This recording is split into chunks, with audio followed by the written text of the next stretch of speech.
Hi everyone, my name is Emily Durkin and I will be presenting work I did as a postdoc at the University of Florida in Nick Keiser's Behavioral Disease Ecology Lab. This work focuses on the individual behavior of mites and our investigation into their ability to transmit pathogens between their fly hosts. I'm going to start by describing the mites that we worked with. The species we worked with is Macrocheles muscaedomesticae. It is a facultatively parasitic species of mite. So they spend most of their lives in decomposing habitats like this female crawling around in media here, where they feed on microinvertebrates. However, some mites will attach to fruit flies using their chelicerae as a means of dispersal as well as a potential meal. Now, our past research found that individual mites exhibit repeatability in their host attachment propensity, some attaching to a host at every opportunity and others never attaching. Now, given these findings, mites with high attachment tendencies may have the potential to vector pathogens between Drosophila fly hosts. So our research question was, is Macrocheles muscaedomesticae capable of transmitting pathogens between fly hosts? We tested the ability of mites to transmit bacteria by first experimentally infecting flies with a pigment-producing pathogenic bacteria. For our experiments, we used Serratia marcescens. It's a gram-negative bacteria and a virulent pathogen of insects that produces a beautiful red pigment. Fly hosts were infected with the bacteria using a septic pin method. Bacterial cells were suspended in a saline solution, and a minution pin was dipped into the solution and then stabbed into the fly's thorax. We called these infected flies donor flies. Second, mites were exposed to the donor flies and allowed to attach to them. Mites that attached were housed with their donor fly for 24 hours in a fly vial that contained fly food. Mites were then removed from the donor fly if they had not done so on their own already. And now these mites that had attached to a donor fly were then exposed to a new naive recipient fly and allowed to attach. Mites that attached a second time were housed with their recipient fly for 10 days in a vial containing fly food. Now, during that time, we monitored the survival of both the mite and the recipient fly. Mites and their recipient flies were crushed and placed on an LB agar plate upon their death or on the 10th day of monitoring, whichever came first. The plates were then grown overnight in ambient lab conditions, and we then examined them for red bacterial growth. In some instances, we could see that the recipient fly was infected with Serratia even before plating because they exhibited a pink hue. So the image on the left shows a mite that was previously attached to an infected donor fly attached to its recently deceased recipient fly. On the right is a picture of a wild-caught Drosophila with a mite attached for comparison of color. Now, if you look closely at the left fly's thorax, you may notice a pink hue, indicating replication of the red pigmented bacteria within the fly. It's one of my favorite images that came out of this experiment. It's just really cool. Now, all of the mites and their paired recipient flies grew bacteria. Some pairs grew only white bacteria, and other pairs did grow red bacteria, like these two examples. The cases where the mite and the recipient fly pairs grew red bacteria suggest that these facultatively parasitic mites are indeed capable of acquiring and subsequently transmitting bacteria among their fly hosts.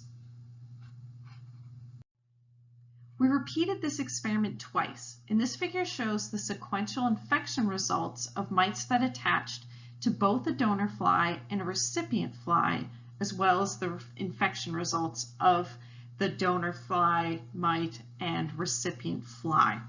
So on the left, we have the donor flies and whether they were infected or not.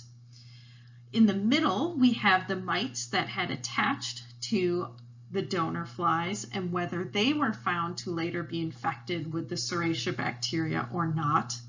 And on the far right, we have the recipient flies that those mites each attached to and whether those flies ended up being infected or not. Now, for the purpose of confirming the ability of the mites transmitting pathogens between the hosts, we will focus on the naive recipient flies that ended up infected. 8 of the 40 recipient flies were infected with Serratia bacteria. And we found that all of the infected recipient flies had a mite that was previously attached to an infected donor fly attached to them. Now, with these data, we are confident that these facultatively parasitic mites are indeed capable of transmitting microbes among hosts. And it's the individuals with the high levels of attachment behavior, or in other words, the mites attaching to multiple hosts, that are going to be doing it. Now, the mechanisms of transmission are a bit unclear. If we look at the mites that attach to an infected donor fly, 7 of them grew bacteria and 22 did not. Now, 6 of these 7 infected mites subsequently infected a recipient fly, but 2 mites that did not grow red bacteria also infected their recipient fly. So what might be going on here? Well, in the first round of experiments, mites were not processed in any way before we squished them onto the agar plate. And in the second experiment, we surface sterilized the mites before we put them on the plates. So in the second experiment, we actually didn't see mites growing red bacteria at all, but they were still infecting their recipient flies. So we hypothesize that the mites chelicerae are becoming externally contaminated with microbes if and when they create a wound. And these external bacteria were washed away before we squished them in the second experiment, resulting in us not finding any positively infected mites in this second experiment. Our experiments confirm that yes, facultatively parasitic Macrocheles muscaedomesticae mites are capable of transmitting pathogens between hosts, and it's the individuals that exhibit higher levels of attachment behavior that are doing it.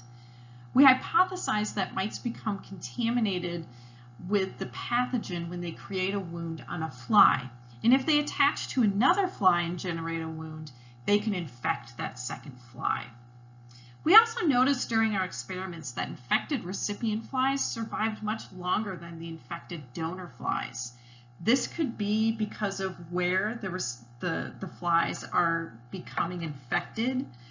The donor flies were infected via their thorax. The recipient flies were infected via their abdomen, which could show changes in how they react to the infection and affect their survival. It's also possible that the mites are exposing the recipient flies to a lower load of bacteria than those original donor flies received in their initial infection. There are many other questions we could ask and other potential avenues of research in this system, and we're excited to further start exploring them.